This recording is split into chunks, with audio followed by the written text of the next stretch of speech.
gutom na kayo? Gutom na ba kayo? O, kumain na lang muna kayo. Mamaya na ako mag-perform. Hi! Hello? Hello? Hi! Magandang gabi. Taray, mga nakabarong. Oo. Hello po? Hi! Hi there! Hello? Mga naka-Philippine yan. Yes, sir. Hello po. Hello po.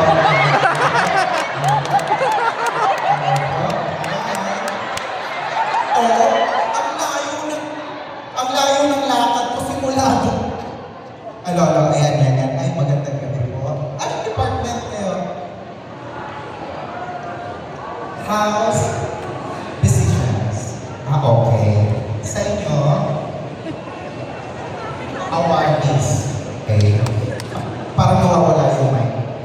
Dito naman po, anong department? Medical. Sino ba yung mga taga-ICU?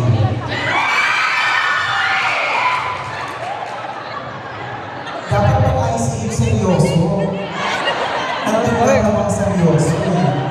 Magandang gabi po. Hi po. Hi sir. Hello po. Sila sister. Hello po. Magandang gabi po. Ayan. Hello. Tinitingnan ko muna ang mga lahat ng mga karakas ng mga audience natin, mga guests natin. Magandang gabi po. Hi po, sir. Hello po. Ang saan yung pinawarga ng 30 years kanina? Yung utility natin. Nakaka-proud. Hindi hirap umaabot sa ganyang taon na ibig sabihin napakasipag. Na? Ayun po. Magandang gabi po sa inyo. At syempre sa lahat po ng mga awardees ngayong gabi nito. Ayan. Parang kumito na po kayo. Parang nagulat po kayo, parang sinasabi na, ay, ganun pala yung tsura niya. Parang kanina medyo okay pa, tapos habang papalapit, parang ganun, parang pumapangit. Anyway, magandang gabi po sa inyong lahat, at ako po ay magbibigay-bigay muna sa inyo. Siyempre, ako, Lord, nawawala lang yung mic natin, no? Yung signal lang iho. Opo. Ayan, pahingi lang. Ay, may drone. Hi, drone. Huwag lang masyado sa tok-tok kasi yung buhok mo na. Ayan. Thank you.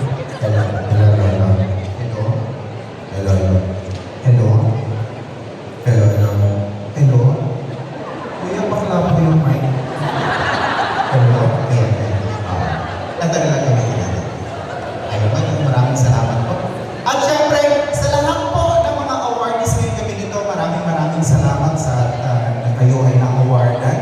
At ako ay natutuwa dahil kagaya na sinabi ko, ako po ay nag-imbitahan dito.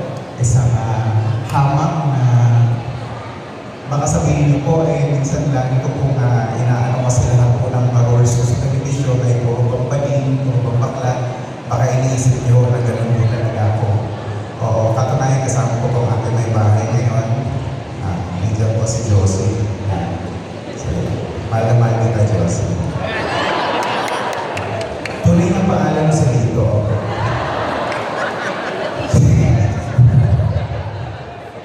Lahat po ng mga mamumutawi sa ating mga bibigay, mga bawakan ng isip lamang po, ha? Huwag niyo pong masyadong siseryosohin dahil kahit ako medyo hindi rin po seryoso. Ayan, so kaya nakita niyo po ang aking itsura, humarap po ako sa inyo. Diba? Nagulat kayo, daming kamukha. Jerry Peñalosa, Pedro Marencio, Onyong Velasco, Julio Palinit, Pagpipigote, Mili, Manny Pacquiao. Nag-blazer pa ako kayo. Mas nakumama si Mike Velarde. Amen? Hello po. Nandito pala sila sister. Huwag na lang, dapat yung mga maririnig po ninyo at ihitaan nyo na lang po sa kaliwa, sa labas mo sa kanan. Huwag nyo masyadong sa seryoso. Ay, picture pa. Picture, pagdating ng bahay, delete. Nakakainis mo gawin. Picture niya kita. Ay, papi. Isa pa. Ate, ako na po yung pangil. Promise, hindi ko yung camera ninyo. Oo. Pero sige, umpisa na po natin. natin ito, isang masayang palakpakan po muna sa inyong lahat.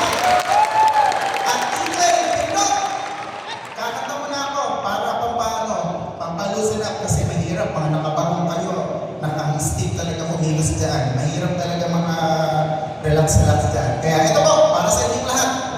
Play! Yun, maraming salamat po. Yun na po yun. Medyo kasi gano'n na ay, sana. Ay, may ano pala, LED. Okay na.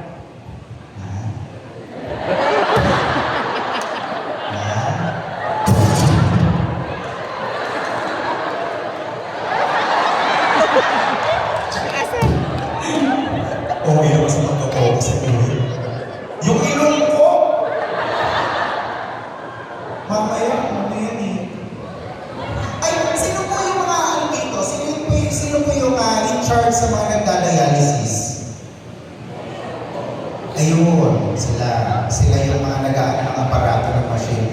Alam mo, napuntahan ko po yung St. Paul Hospital. Napakaganda po niya. Actually, maganda po siya. Kaso nga lang, parang kulang po sa ano yata. Parang kulang lang sa pakulo. Dapat meron po kayong parang promo. Ganun po. Halimbawa, ako nagda-dialysis, nag-nose lift, gano'n. With nose lift, what? Kaya nagda-dialysis, naglalagay ng veneers. Di ba 4 hours yun, di ba? So siguro makakatapos ka ng isang nose lift yan. Di ba? Kaya pa-face lift. So isasabay mo na. Kaya nakakatuwa yun. Sa kagaling sipon, hindi na rin tsura mo. Ang taray doon, ako nagda-dialysis, inaayos na yung mukha mo. Oo, man. Dahil speaking ng mga gawa-gawa na yan, hindi mo makapagawa. Actually, yan ang pinaka-ayaw ko nga. Sabi nga ng mga kaibigan ko, kung kumikita ka naman ng ayaw pa paano ka hindi ka ng pagawa, hindi mo pa-enhance. Sabi ko naman, hindi kasi komportable. Halimbawa, magpapa-bridge, lahat na lang naka-bridge. Nagpapa-trim.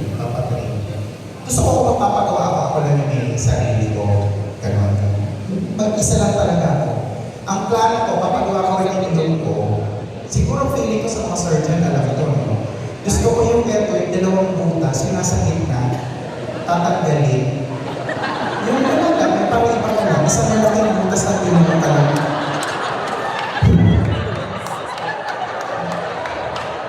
Oo. At least, sino gumawa niya si Dr. Garcia? Parang ni Dr. Garcia, nabubutas lang ng ilong.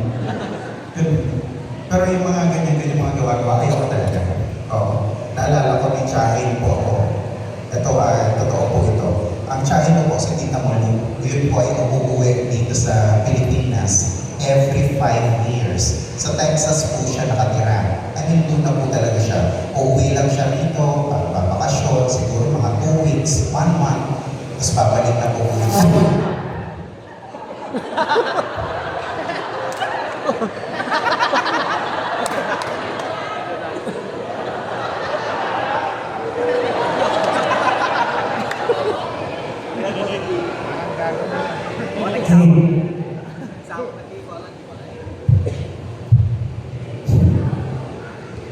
Si ate maglambak na lang.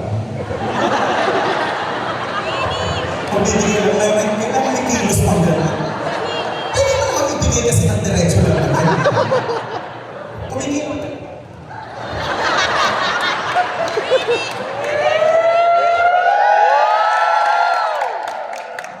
Uy, ano ka na kasi sa amin, simula pagdating namin, hindi kami nagigilan yan, nakakatawa. Saan department ka? Admin. Admin. Okay. Ito yung maraming tinatanong lagi, no? Nakakainis ko sa pag-inadmit. Ang daming tinatanong. Ang dami naman masakit sa'yo. Ang dami pang tinatanong. Kuya, pwede mo gabutin mo muna ako. Ang daming tinatanong. Oo, yun. Anyway, pabalik tayo kay Tita Malo. Si Tita Malo uuwi yan every 5 years. So tapos babalik ulit, uuwi. Walang ginawa yun dito kung hindi magpa-ayos. Nagpapabanat. Ayan. 68 years old na siya, pero kung titignan mo ngayon, parang 53 lang. ganon kabanat yung mukha niya. Ganon siya mag-alaga ng mukha niya, ng katawan niya. In fairness. Minsan tinanong ko, sabi ko, tita ko gusto yung pagpapagawa. Sabi niya, ano naman? Sabi ko, pagpapagawa ko, kumusta? Ano? Hindi nga ako masyado naririnig. Oo. Kasi siguro kakapagawa. Yung tenga po niya nandito na sa... Kakabalat, yung tenga niya nasa bago. Nakakatawa yun kasi pag umuwi yun. Di ba gano'n naman lahat ng mga kapal natin sa buhay pag umuwi dito sa Pilipinas? Ang ginagawa, ang dala lang niyan usually mga pang-alis. Hindi yung nagdadala ng mga pambahay. Kasi ang pambahay niyan sa atin hihiramin. One time, nang pag-uwi niya, sabi niya sa akin, Mamangkin, may pambahay ka ba dyan? Sabi ko, pa natural po ako. Ang mga pambahay ko po, mga v-neck, tapos maluwag na t-shirt, yung kulay white lang, para presko lang. Sabi niya, paano itong makahiram? Pinahiram ko. So, pagtulog na siguro, tapos pambahay. Nagmagandang loob, kinabukasan, nagwalis-walis ko sa ibaba. Ako naman, bagong gising, galing ang trabaho, bagong gising. Pagkababa ko sa hagdanan, nakita ko po siya nagwawalis. Umakyat ulit ako dahil hindi ko po gusto yung nakita ko. Naka-feeling po kasi siya. Parang may buhok po. Ewan ko, siguro epekto ng pagpapabanat, minanat, siguro labanan.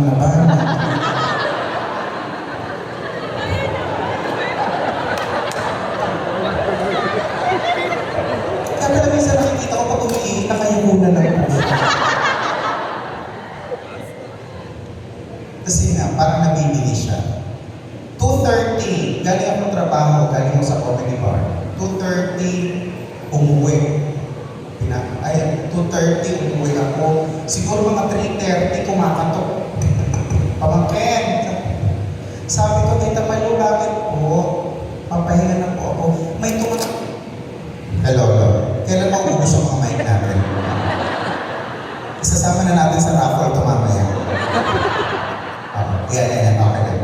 Sabi ko, Tita Malu, bakit po? Parang may tumatawag sa akin. Sabi ko, Tita Malu, kahit dalawa lang po magkamag-anak, hindi ko po kayo tinatawag.